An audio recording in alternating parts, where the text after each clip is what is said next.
আমি শুভেন্দু অধিকারী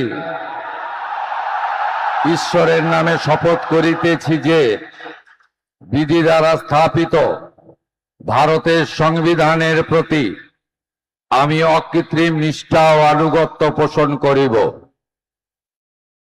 আমি ভারতের সার্বভৌমত্ব ও অখণ্ডতা রক্ষা করিব।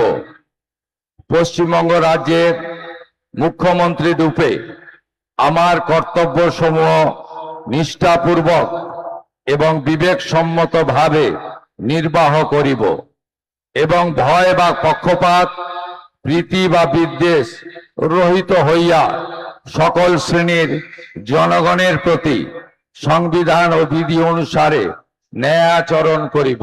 আমি শুভেন্দু অধিকারী ঈশ্বরের নামে শপথ করিতেছি যে পশ্চিমবঙ্গ রাজ্যের মুখ্যমন্ত্রী রূপে যে কোনো বিষয় যাহা আমার বিবেচনার জন্য আনিত হইবে বা আমি জ্ঞাত হইব, তাহা মুখ্যমন্ত্রী রূপে আমার কর্তব্য সমূহের যথাযথ নির্বাহের জন্য যেরূপ আবশ্যক হইতে পারে তদ্গতিকে আমি প্রত্যক্ষ বা পরোক্ষভাবে কোনো ব্যক্তি বা ব্যক্তিগণের নিকট জ্ঞাপন করিব না বা প্রকাশ করিব না।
With your permission, sir, I now read out the order of appointment of the honorable ministers. The order of Governor of West Bengal